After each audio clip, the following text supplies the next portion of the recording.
9-10 दोस्तों। रिव्यू देखेंगे माधव कौन है दोस्तों। ये माधव इतना खूंखार आदमी कहाँ से आ गया जो रंजय को भी टक्कर दे सकता है, रंजय को भी मार सकता है दोस्तों। जो अम्मा जी ने ऐसा कौन सा आदमी भेजा है, कहाँ से आया है ये? इस माधव ने किन किन लोगों ने एक साथ मारा है, दामोदर को कहाँ रखा है, हम सब देखेंगे इस एपिसोड में दोस्तों। तब तक इस चैनल को सब्सक्राइब करना, वीडियो को लाइक करना दोस्तों। जब टाइगर दामोदर के कुर्सी पर बैठने वाला था उत्तराधिकारी के लिए, तब अशोक बीच में बोल पड़ा। वो इतना बकवास कर रहा था, इतना बकवास कर रहा था, निश्चित अभिनव को बोल रहा था मुझे क्या मारोगे, मुझे दबाओगे। अम्मा जी ने उसे चुप रहने को लिए कहा था। रंजय बोला चुपचाप बैठ जाओ, किसी को कोई दिक्कत है। अम्मा जी तो डर गई थी, पर अशोक नहीं डरा। अशोक बोला इतने सारे लोगों में किसी में हिम्मत नहीं है जो मुझे मार सके। रंजय ने एक्सकैलिबर तलवार अपने ऐसी उठाई, 2 सेकंड के अंदर अशोक की गर्दन ही उड़ा दी। गर्दन ऐसी एक झटके में उड़ी और गिरते गिरते अम्मा जी के सामने जा गिरी। अम्मा जी ने ये गर्दन देखते फुल घबरा गई दोस्तों। अम्मा जी बोली है अशोक तो मर गया। अभिनव तो चौंके हो गया, जिस तलवार को कोई धार ही नहीं है उस तलवार से सीधा जैसी मुर्गी काटते वैसा गला काट दिया ये रंजय ने। ये रंजय आदमी है का शैतान है। अभिनव भी शौक में हो गया। अम्मा जी तो इतनी डर गई थी दोस्तों। अम्मा जी ने देखा ये मुंडी तो अशोक की, जाने दो, अम्मा जी को कोई दिक्कत नहीं थी कौन मरता है कौन जीता है, सिर्फ उतना इसका उसका मस्तक इतना था अभिनव को दामोदर के कुर्सी पर बैठना नहीं देने था। तभी रंजय बोला बहुत बकवास कर रहा था, मुझे बकवास पसंद नहीं। तभी कैंसर रूम में बैठे लोग बोले रंजय ये तो गलत है, पहले भी तूने ऐसे ही किया था। पहले जब तू गढ़वाल परिवार का उत्तराधिकारी बनने के लिए कोशिश कर रहा था तभी तूने सभी उत्तराधिकारी को ऐसे मार डाला था। जो बीच में बोलता है उसे ऐसे मारोगे तो हमारा वंश का क्या होगा। सारे लोग ऐसे ही बोल रहे थे। तब अम्मा जी बोली अम्मा जी में कोई डर नहीं था अभी। अम्मा जी को पता था रंजय को रोकने के लिए उससे बात करनी पड़ेगी। अम्मा जी बोले रंजय ये कौंसिल मीटिंग बात कर सुलझाने के लिए तुम मार काट पर क्यों उतर आते हो।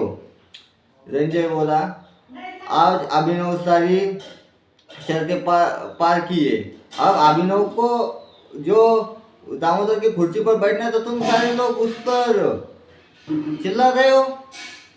तब अभिनव को सब लोग ऐसे बोल रहे थे। अभिनव का मूड इतना खराब हो गया। तभी कौन से रूम में बादल गरजा।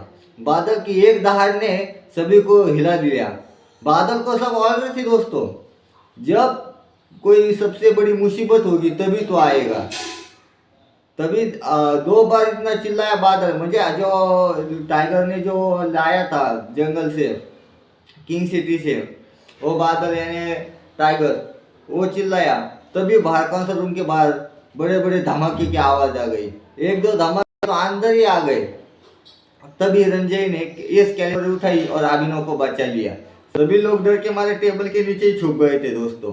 ये सब नजारा देखते हुए फिर से चिल्लाया। तभी अभिनव को एक फोन आया दोस्तों, तुम दामोदर की कुर्सी छोड़ दो, अनन्या को जिंदा देखना चाहते हो तो। तभी टाइगर के दिमाग में एक सवाल आया, वानी हंसराज सभी अनन्या के साथ ईशान, तो डरने की कोई बात नहीं है। पर ये आवाज इतनी खूंखार थी जिससे रंजय का भी डर नहीं था। तभी टाइगर बोला मुझे इस कुर्सी पे बैठने का कोई शौक नहीं, मैं तो चला, मैं खुद की गढ़वाल फैमिली खड़ा कर दूंगा। जब मुझे सभी लोग मेरे जो अपने लोग उनकी जान खतरे में है तो मुझे इस कुर्सी नहीं चाहिए, मुझे सिर्फ मेरे अनन्या चाहिए। तभी टाइगर अपने बादल को लेकर चल पड़ा। बादल पर बैठकर अभिनव बर्फ से बहुत तेज भाग रहा था। रंजय ने नजारा देखा और बादल की रफ्तार से रफ्तार मिलाकर अभिनव के सामने खड़ा हो गया। अभिनव तो चौंक हो गया। अभिनव बोला ये टाइगर ये बादल से भी ज्यादा रफ्तार ये रंजय में कैसी। अभिनव तो चौंक हो गया। तभी रंजय बोला अभिनव आज तुम इतनी मुसीबत पार करके आए हो, आज तुम ये कुर्सी छोड़ के जा रहे हो, ऐसा नहीं होना चाहिए। तब अभिनव बोला मुझे मेरे अनन्या मेरा प्यार चाहिए, उससे ज़्यादा कुछ नहीं, मुझे कुर्सी नहीं चाहिए। तभी अभिनव एक बंगले के पास गया जहाँ अनन्या, हंसराज, ईशान, कबीर ये सब लोग थे। अंदर जाके हुए देखा तो हंसराज एक तरफ, ईशान एक तरफ, अनन्या अनन्या उस आदमी के पास। बाकी वाणी को भी बहुत घायल हो गई थी। सभी लोगों को इतना घायल देख के अभिनव चौंक गया और एक आवाज आई। ईशान अपने खून से लिपटे हुआ आ गया और बोला अनन्या उस आदमी के पास है। अनन्या उस आदमी के पास है तो आदमी की भी आवाज आई। आ गया अभिनव। अभिनव के पास ही वो आदमी था, इतना पतला सा, धोती में भिखारी जैसा दिख रहा था। अभिनव को दिखाई नहीं दिया। फिर अभिनव ने ध्यान से देखा तो आदमी सामने खड़ा मिला। अभिनव बोला अरे कौन है? इस साले अकेले ने दामोदर को गायब किया, अनन्या इतने सारे पावरफुल लोगों को मार के गिराया, वही तो भिखारी जैसा दिखता है। तभी बादल के पीछे रंजय आ गया। रंजय ने देखा, उस आदमी को देख के बोला माधव। अभिनव चौक हो गया। अभिनव बोला ये माधव कौन है?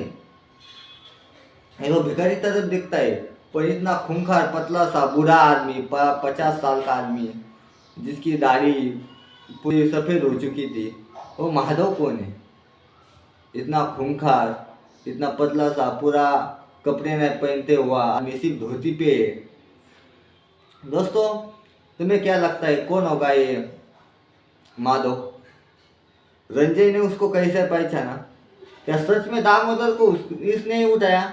जो आदमी अभिनव को फोन करके धमकी दे सकता है, जो आदमी काउंसिल हॉल के बाहर धमाके कर सकता है, अंदर फायरिंग कर सकता है, दामोदर को गायब कर सकता है, इतनी सारी लोगों के बीच में घुसकर अकेले इतना कर सकता है, तो वो कितना खूंखार होगा दोस्तों। जो रंजय उसको जानता है, मतलब रंजय को भी पता हुआ कौन है। क्या अम्मा जी ने भेजा है या सिंह परिवार ने भेजा है, क्या गढ़वाल परिवार का ही कोई हिस्सा है दोस्तों?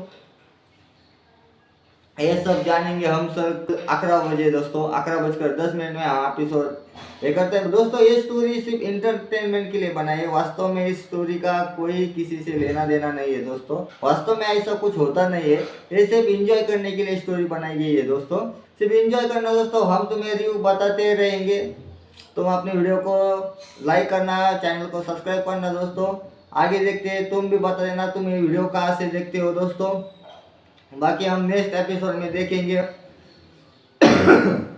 अनन्या को क्यों पकड़ा है, अनन्या को सच में मार डालेगा, क्या अभिनव को सच में दामोदर की कुर्सी छोड़नी पड़ेगी तभी दामोदर वापस आएगा, क्या रंजय उस आदमी को मार सकेगा या वो आदमी रंजय को मार डालेगा, क्या अभिनव अगले मारेगा, क्या अभिनव को भी अपनी जान गंवानी पड़ेगी।